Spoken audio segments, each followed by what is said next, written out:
Welcome back to the Kiwi Hooper podcast. I'm here with Davidson. So I was originally born in Durban, South Africa. Then I moved to New Zealand when I was 4 years old. Settled in Nelson and then started playing basketball when I was 11 years old and just fell in love with the games ever since. And now I'm in San Francisco playing for Menlo College, Division 2 team. Who was the first person that handed you your basketball? It was actually one of my friends. He just said, "Hey, here's a basketball, put it in a hoop," and fell in love with it ever since. Growing up in sunniest place in New Zealand, Nelson, what was your best advice that you received growing up? Probably just like it's the classic cliche, just work hard.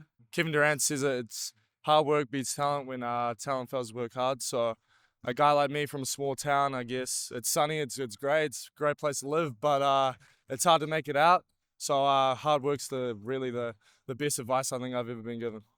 Yeah, just stay the course. I guess I think that's ties in with hard work. When you get knocked down, just keep going at it. Keep working hard. Yeah. Brilliant. You went to play a little bit of prep ball in Florida, is that correct? Yeah. Yep. Yeah, I did. Cool, awesome. Tell us about that and what was the biggest adjustment you had to make? It was the first time I was away from my family. The hoops there is kind of like JUCO in a way. You're trying to make it out. You're trying to, get a spot in a college. But yeah, I think the hardest thing was just being away from my family for the first time and living by myself. What's the most challenging part being a student athlete right now? I think the hardest part is that student part. We train 8:30 to 11 basically every weekday. So and in 11:10 class. So we'll have to finish training, quickly run back to the dorms, and then go to class. And we haven't eaten anything, so I think that's quite tough. And I haven't really got the gist of what it's like in the season. So I'm excited to see what that's like, but I think it'll get much harder. And you had an experience playing for the Nelson Giants, one of the great teams in NCAA. What was that experience like? And who was your funniest teammate and what was your fondest memory about that? Well, I'll start with the funniest thing, I'd have to give it to Tom Ingy. Congrats on your career and have a great retirement, by the way. Yeah, he's definitely the funniest. I can't even pick a memory. He's just like every time he drives the van, he will do the funniest thing ever, and I'll probably sit in the front and I'll just laugh my head off the whole time. But yeah, my experience with the Giants was amazing. I was so thankful for Fitch giving me the opportunity. I even got to start a game, which was like such an enlightening experience. But it gave me the opportunity, I think, to get here. And any opportunity to get me to the next level is, I'm very grateful for it. What makes you decide to come to this school? Coach Rooney did a really good job selling it.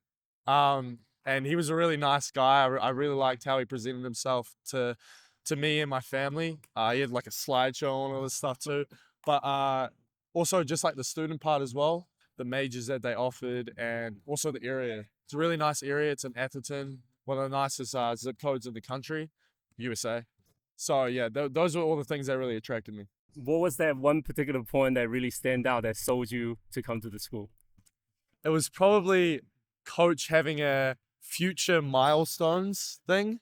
He had I can't remember fully what was on it, but it was an assist leaders for the school, all conference team, and seeing someone having that confidence in me and seeing that projection that, I mean, everyone wants to be an all conference guy and an assist leader for their school. I was pretty attracted to that for sure. We're going to play a quick game, start, bench, and cut. We're going to present you with 3 teammates of yours. First one, Dan Fotu, Alex McNaught, and Ashton Inwood. Oh, this is... Hey, you're lucky I didn't pick your Nelson College teammates. Yeah, that's true. Okay, I'll start Dan Fotu. Yeah, he's got to be started. I'll bench Alex McNaught, playing for the Breakers right now, point guard of our team, and then unfortunately I'm gonna have to cut Ashton Inwood, but man, I miss playing with him. If he sees this, I miss playing with you, man. How would you like to be remembered? It's a great question.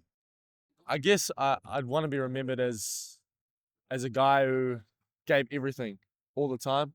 whether that be in conversations with people, on the basketball court, in my workplace, in my friendships with my family, and just being remembered as a guy who always gives us all. Yeah. Hi, my name is Maxton. I'm a 12-year-old reporter for Kiwi Hoopers, and I have 2 questions for you. The first one is, what is the best advice for your 12-year-old self? If I could tell my 12-year-old self anything, it would probably be stay the course and trust your hard work and always have confidence in yourself. There was a period of time where I didn't make a team and I lost confidence. It set me back a little bit. Yeah. So I think if I was able to do that, I would be a better player today. That's understandable. My second question is, pick 5 players in their prime to be on your team to win a $1 million tournament. Who would you pick? Can I put myself? Yes. Okay, I'll put myself. Just because, I'm going to have that confidence I just talked about it. So put me at the 1. I'll put MJ at the 2. LeBron at the 3. We need some scoring. We've got some defense, so we're going to get Tim Duncan at the 4. And then Hakeem at the 5. Thank you for your time. Thank you. Nice to Nice to meet you.